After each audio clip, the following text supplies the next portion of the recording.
Now, before we turn to the business of today's hearing, I want to take a moment to explain what I think the subcommittee is about and where we're headed. To me, this subcommittee is about addressing a fundamental shift that we've seen in the past 40 or 50 years in who has our information and what they're doing with it. When I was growing up, when people talked about protecting their privacy, they talked about protecting it from the government. They talked about unreasonable searches and seizures, about keeping the government out of our families, out of our bedrooms. They talked about, is the government trying to keep tabs on the books I read and the rallies I attend? We still have to protect ourselves from government abuses, and that's a big part of the digital privacy debate. But now we also have relationships with large corporations that are obtaining and storing increasingly large amounts of our information. And we've seen the growth of this whole other sphere of private entities whose entire purpose is to collect and aggregate information about each of us. While we're familiar with some of these entities, the average person is not remotely aware of most of them. I bet that 2 months ago, if you stopped 100 people on the street and asked them, have you ever heard of Epsilon, 100 of them would have said, no, I certainly hadn't. But suddenly, when people started getting emails in their box telling them your information has been compromised, you bet they wanted to know who Epsilon was. Now, don't get me wrong, the existence of this business model is not a bad thing. In fact, it's usually a great thing. I love that I can use Google Maps for free, no less. And the same for the app on my iPad that tells me the weather. But I think there's a balance we need to strike. And this means we're beginning to change the way we think about privacy to account for the massive shift of our personal information into the hands of the private sector, because the Fourth Amendment doesn't apply to corporations, the Freedom of Information Act doesn't apply to Silicon Valley. And while businesses may do a lot of things better than the government, our government is, at least by definition, directly accountable to the American people. Let me put it this way.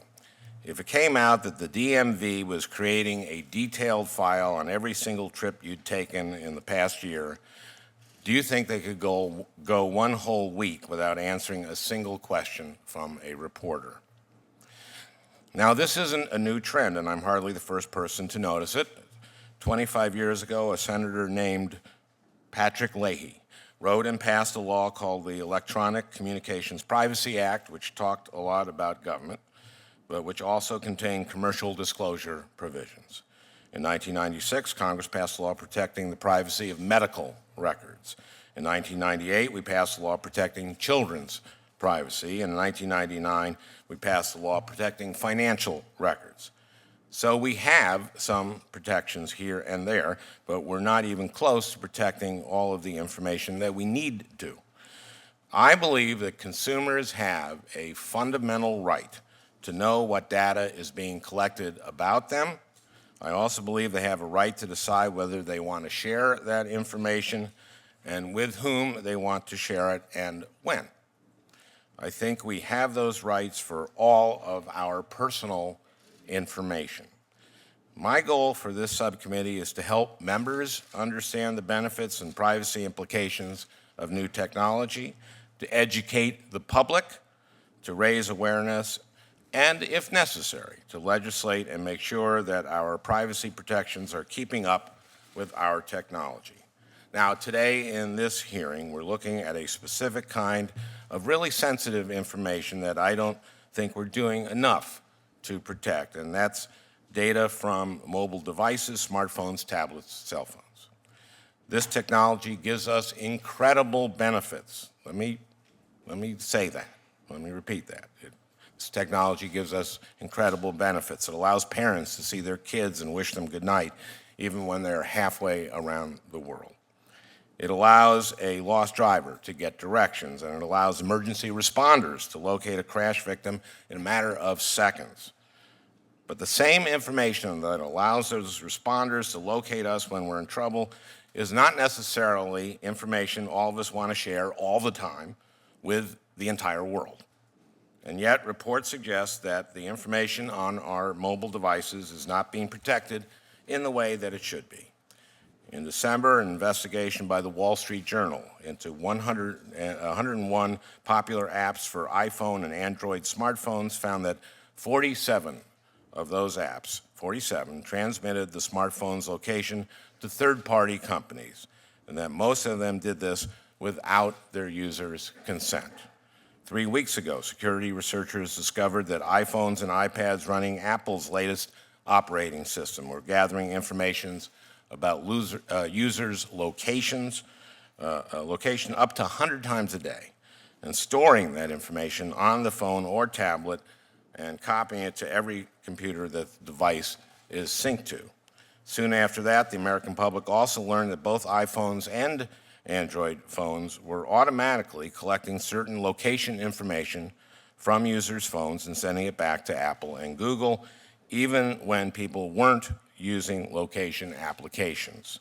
In each of these cases, most users had no idea what was happening, and in many of these cases, once the users learned about it, they had no way to stop it. These breaches of privacy can have real consequences for real people. A Justice Department report based on 2006 data shows that each year over 26,000 adults are stalked through the use of GPS devices, including GPS devices on mobile phones. That's from 2006, when there were a third as many smartphones as there are today. And when I sent a letter to Apple to ask the company about its logging of users' location, the first group to reach out to my office was the Minnesota Coalition of Battered Women. They asked, how can we help? Because we see case after case where a stalker or an abusive spouse has used the technology on mobile phones to stalk or harass their victims. But it isn't just stalking. I think today's hearing will show that there is a range of harms that can come from privacy breaches. And there's also the simple fact that Americans want stronger protections for this information. But as I've started to look into these issues in greater depth, I've realized that our federal laws do far too little to protect this information.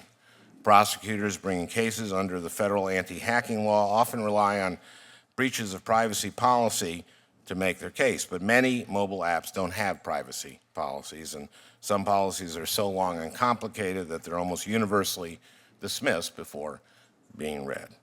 In fact, once the maker of a mobile app, a company like Apple or Google or even your wireless company, gets your location information, in many cases, under current federal law, these companies are free to disclose your location information and other sensitive information to almost anyone they please without letting you know. And then the companies they share your information with can share and sell it to yet others, again, without letting you know. This is a problem. It's a serious problem. And I think that's something the American people should be aware of. And I think it's a problem we should be looking at. And before I turn it over to the distinguished ranking member, I just want to be clear that the answer to this problem is not ending location-based services. No one up here wants to stop Apple or Google from producing their products or doing the incredible things that you do. And I thank you for testifying. You guys are brilliant. When people think of the word brilliant, they think of the people that founded and run your companies. No. What today is about is trying to find a balance between all of those wonderful benefits and the public's right to privacy. And I, for one, think that's doable.